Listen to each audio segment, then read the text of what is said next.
යම් වෙබ් පිටුවක් නිර්මාණය කර ගැනීමේදී ඒ සඳහා අපි භාවිතා කරලා තිබෙන වර්ණ ඉතාමත්ම වැදගත් වෙනවා.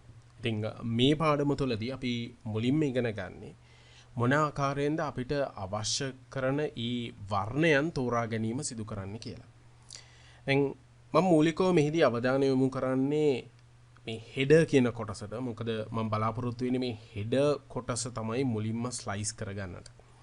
එසේනම් මම ඕපන් කරගන්නවා ලේයර්ස් පැනල් එක.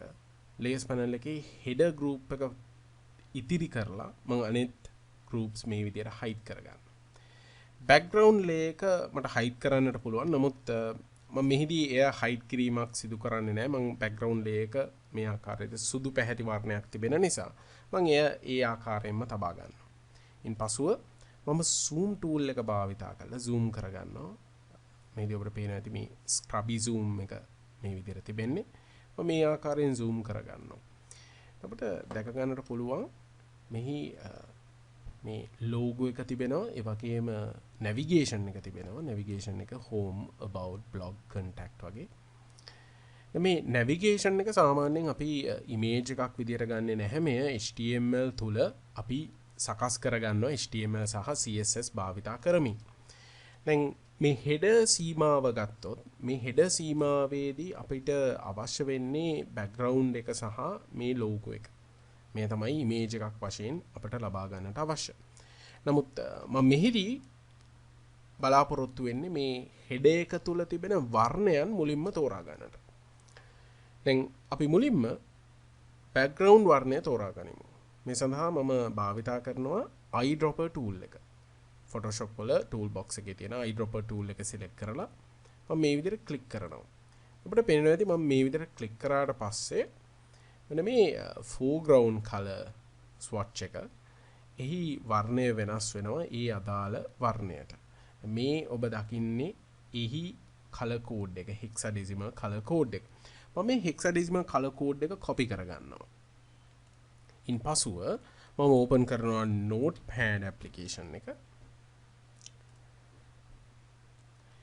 මෙහි මම සටහන් කරගන්නට අවශ්‍යයි මේ තෝරා ගන්න වර්ණයන් සියල්ලම. මොකද එය ඉදිරියේදී මට පහසු වෙනවා වර්ණ භාවිතා කරද්දී විශේෂයෙන්ම HTML තුල CSS භාවිතා කරලා අපි මේ වර්ණ තෝරා ගැනීම සිදු කරද්දී මේ color codes අපි සටහන් කරලා තිබීම ඉතාමත්ම වැදගත්. මොකද මේ ක්‍රියාවලිය අපි සිදු කරන්නේ Photoshop වල නිසා නැවත අපිට වෙබ් අඩවිය සකස් කරන අවස්ථාවේදී Photoshop වලට ඇවිල්ලා ඒ අදාළ වර්ණ තෝරා ගැනීම සිදු කරන්නට අවශ්‍ය වෙන්නේ නැහැ. මම මෙහිදී සටහන් කරගන්නවා මුලින්ම අපි මේ header එක සඳහා මේ අදාළ කොටස් සටහන් කරගනිමු. මම අතුලත් කරගන්නවා background color grey අලු පැහැති වර්ණය. එහි color code එක වෙන්නේ EFEDE. මේ තමයි ඒ background color එකේ color code එක.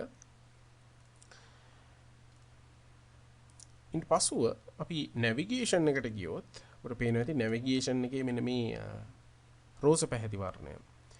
navigation එකේ තියෙන රෝස පැහැති වර්ණය බලා ගන්නට අපි නැවත මේ zoom tool එකෙන් තරමක් මේ විදිහට zoom කරගන්න. අපිට පේනවා ඇති හොඳින්ම මේ zoom කරගත්තට පස්සේ මෙන්න මේ ආකාරයේ මේ රෝස පැහැති වර්ණයන් කීපයක් අපට දැක් ගන්නට පුළුවන්. මොකද අපි මේ දකින්නේ මේ කුඩා pixels. දැන් වඩාත්ම යෝග්‍ය වන්නවා අපිට ඔබට පේනවා ඇති මේ තෝරා ගන්නට පුළුවන් මෙන්න මේ වගේ වර්ණයක් රෝස පැහැති වර්ණයක්. මම eyedropper tool එක select කරලා මෙන්න මේ මත click කරනවා.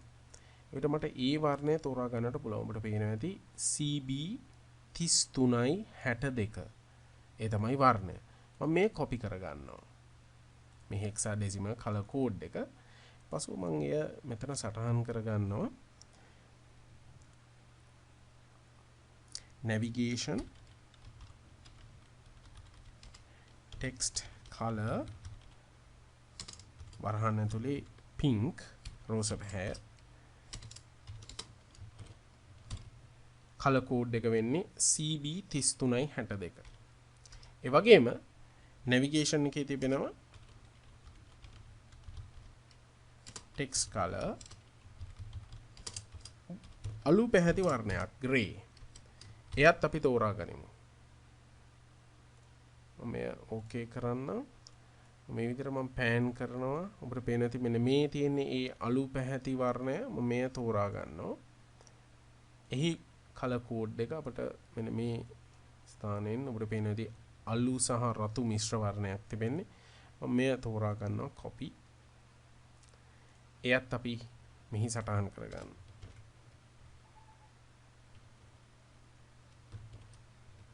මේ ආකාරයෙන්.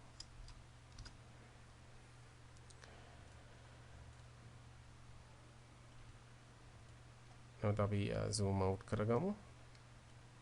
තමට අවශ්‍යයි මේ logo එක තියෙන කොටස. logo එකේ අපි zoom කරගන්නට logo එකේ අපි වර්ණ කීපයක් දකිනවා. වර්ණ දෙකක් අතරම රෝස පැහැ සහ මෙන්න මේ කොළ කහ පැහැති වර්ණය. අපි මුලින්ම බලමු රෝස පැහැති වර්ණයේ color code එක මොකක්ද කියලා. මම මේ විදිහට click කරනවා. පසුව මේ open කරගන්නවා. බලන්න අර text color එක සඳහා අපි ඒ තෝරාගත්ත එහි වර්ණයමයි මෙහි තිබෙන්නේ. මම මෙය copy කරගන්නවා. පසුව මම ඒ සටහන් කරගන්නවා logo text color pink මේ ආකාරයෙන්. එහි color code එක වශයෙන් අපි ඇතුළත් කරන්නේ මෙන්න මෙය. ඉන් පසුව අපිට එහිම තිබෙනවා logo text color green මේ ආකාරයෙන්. එහි වර්ණය අපි තෝරා ගනිමු. මම මේ මත ක්ලික් කරනවා. අපිට එහි වර්ණය තෝරා ගන්නට පුළුවන්. මේ තමයි ඒ කොළ පැහැති වර්ණයේ hexadecimal color code එක. පිය මේ ස්ථානයේ සටහන් කරගන්න.